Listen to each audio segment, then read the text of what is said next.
this bloody parent up. Let's go. Hello, Mrs. Jackson. Speaking. Hi, Mrs. Jackson. It's Mr. Hancock here. Hello, is everything okay? Yeah.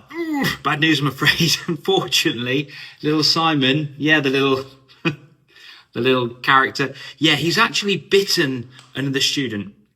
I've actually made a list, actually. He's bitten another student. He was jumping on tables. He was stealing other children's fidget toys and throwing them out the window. You sure? Yeah.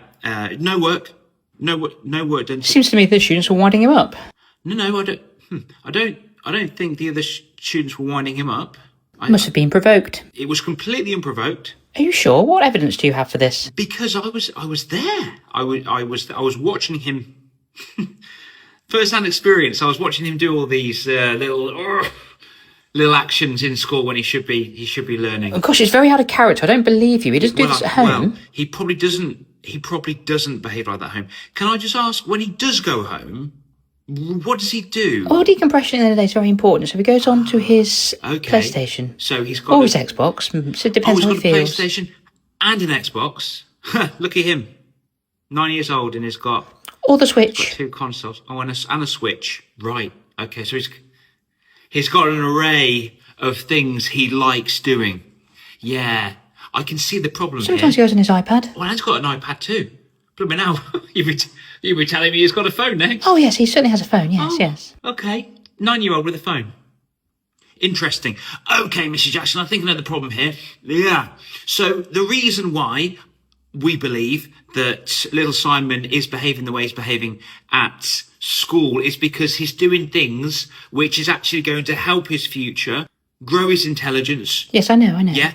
And they just so happen to be the things that he doesn't like doing, like reading. It's important for kids to read, isn't it? Yeah? Do you read at home with him? No, we like him to direct his own time, really. Right, okay. Self-directed. Okay. Right, I've got you. Okay. Well, listen, there's I've been a teacher now for about 12 years. I've seen an array of different students and the different parenting styles as well. There's 3 main parenting styles that are happening here.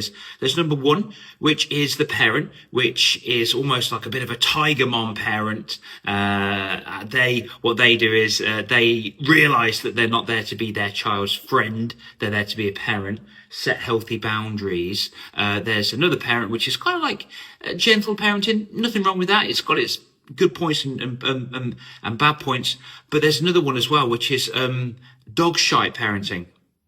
Yeah, I think you fall into this category. Yeah. So if you could be a better parent, that would be amazing.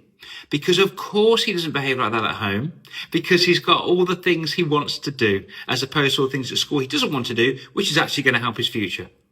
Yeah. No, okay. You can't talk to me like you can't talk to me like that. Okay. Next.